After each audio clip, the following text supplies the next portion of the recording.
Moi, je pense, depuis des années, je dis qu'il faudrait faire le hors-jeu qu'à partir de la surface de réparation. Et 82-83, c'est la plus belle année de ma vie. On est monté. Les jeunes, il n'y a pas d'entraînement, ils s'en foutent, ils viennent quand ils ont envie. Tout respecter le coach. C'est des athlètes. Voilà, Au lieu d'être des footballeurs, c'est des athlètes. Voilà. Faire un petit essai. Donc bienvenue à toi Fabio dans ton humble demeure. Merci et je vous donne rendez-vous le 21 avril 2014 pour la billionnaire partie à la perle. Je me disais qu'est-ce qu'il a, il est en train de raconter quoi.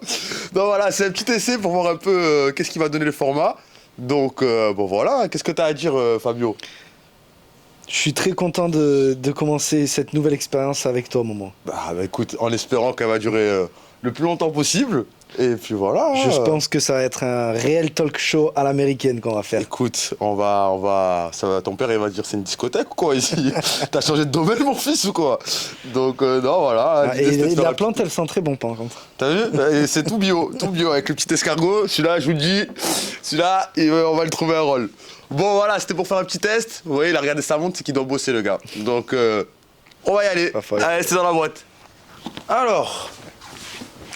Bonjour à tous, bienvenue sur Talent Foot 06, le nouveau talk show du football amateur, essentiellement chez les plus jeunes. Donc aujourd'hui nous sommes avec Serge, donc un grand monsieur du football amateur du 06. Hein, ça te fait rire, mais pour nous les jeunes c'est un grand monsieur parce que bon voilà, il a l'expérience, ça fait longtemps qu'il était dans le domaine, mais bon, je vais arrêter de parler parce que je sais que je parle trop, et il va se présenter. À toi Serge. Serge Zbika. J'ai joué jusqu'à l'âge de 57 ans et à cause d'une prothèse de hanche, j'ai arrêté. Et ça me manque énormément. Mais bon, c'est la vie, c'est comme ça. Et depuis un an, j'ai arrêté. Depuis l'âge de 20 ans, je coachais un peu de partout. Et là, depuis un an, j'ai arrêté parce que je suis monté sur Albi et je repars en octobre à Albi. Donc, à cause de ça, j'ai dû arrêter de coacher. Très bien. Tu peux nous dire un peu ton parcours sur la région? Les clubs lesquels tu as évolué? J'ai joué au Cavigal. Après, j'ai arrêté puisque je suis monté 5 ans dans un collège à Breil-sur-Roya. Ça fait que je jouais à la JCN quand je calais le dimanche. Et après, je suis revenu au Cavigal. Après, en senior, j'ai fait 4-5 années à la dominante. Et après, j'ai joué à la Fontaine en division d'honneur en 81. Et après, j'ai joué à la Boca, PHA, on est monté en DHR.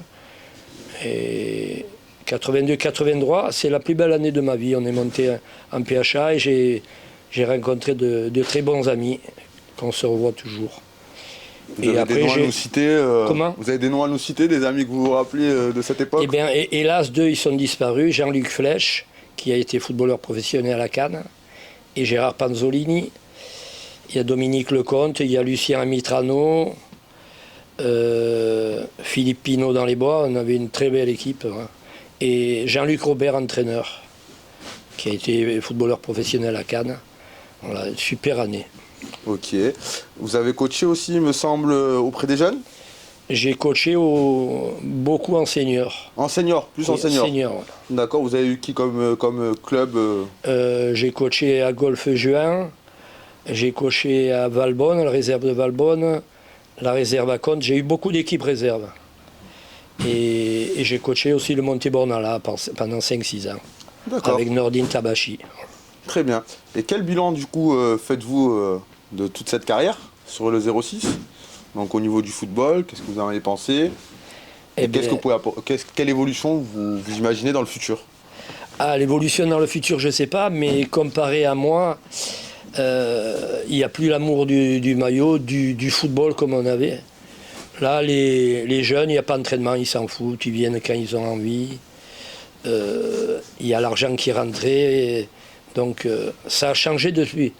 Et puis le football, je sais pas, je prends plus beaucoup de plaisir, surtout au niveau des pros, parce que maintenant c'est tout la passe à 10, on veut tout jouer comme Barcelone.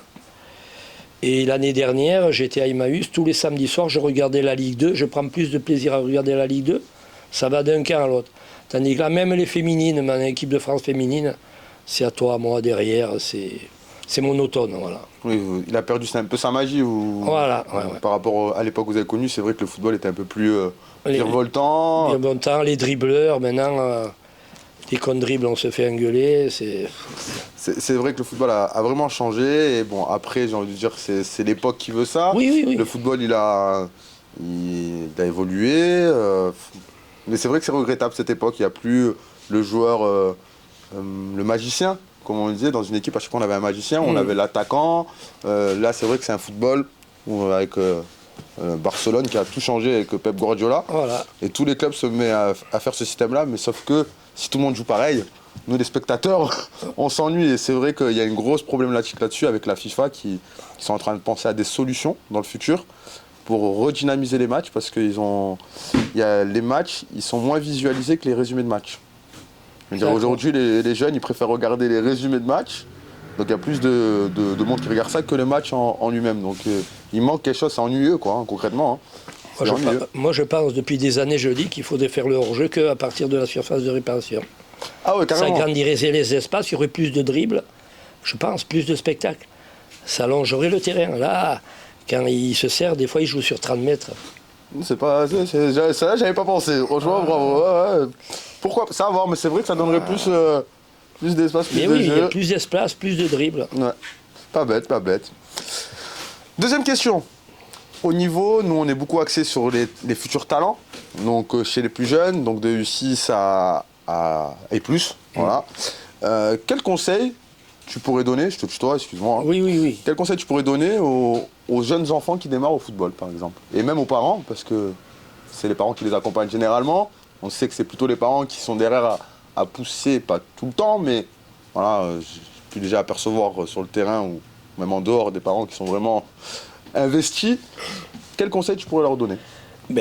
Si le foot vraiment ça leur plaît, d'être vraiment sérieux, assidu aux entraînements et surtout respecter le coach et les partenaires et adversaires.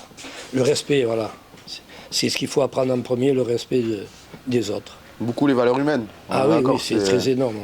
Ouais, parce que moi, pour avoir parlé avec pas mal de directeurs de centres de formation, tout le monde a ce discours-là. Ah oui. Les valeurs humaines avant tout. Au niveau de leur niveau, de nos jeunes, on en a discuté un peu tout à l'heure, qu'est-ce que tu peux en penser avec tout ce que tu as pu voir, l'évolution depuis que tu as démarré, que penses-tu du niveau des jeunes, sachant qu'au plus haut, on n'en voit pas beaucoup des jeunes niçois, ils se font rares. Donc qu'est-ce qui pêche? Qu'est-ce que toi tu en penses? Moi, le niveau, je sais pas, mais moi je vois que c'est de plus en plus physique. À tous les niveaux, on marche pas sur le ballon, on n'arrête pas, latéral. C'est beaucoup d'enchaînements physiques. Pour moi, le problème, il y a beaucoup moins de technique. C'est beaucoup à 200 à l'heure, 200 à l'heure. Et on passe pas assez, je trouve. C'est des athlètes. Voilà, Au lieu d'être des footballeurs, c'est des athlètes. Voilà. C'est vrai que cette nouvelle génération, Zidane a dit que s'il jouait dans cette époque aujourd'hui, c'est pas sûr qu'avec la condition physique qu'il avait, il a dit lui-même. Hein. Bon, il y en a beaucoup de collègues à moi, ils m'ont dit non, mais il raconte des conneries. Oui, mais il aurait plus de difficultés, c'est sûr. Ouais, c'est ça. Physiquement, c'est vrai que c'est des machines. Ok, je pense qu'on a fait le tour, hein, parce que faut le dire, je l'ai chopé à la volée. Oui. Voilà, donc je vais pas te retenir plus longtemps. Est-ce que tu as un mot à dire à quelqu'un ou aux jeunes qui nous regardent? C'est le plus beau métier, c'est footballeur. Voilà, faites tout pour vous faire plaisir surtout. Voilà, le plaisir, c'est la première des choses. Merci beaucoup Serge pour ces petits mots. On espère te revoir très vite et que tu profites bien à Albi, c'est ça? Voilà. Hein, j'espère qu'il y aura le soleil là-bas quand même. Oui, Hein, il y a le ça va, il y a soleil. le soleil, c'est bon. Allez, nickel. Et à très bientôt. Bye bye. Allez, bonne journée, au revoir.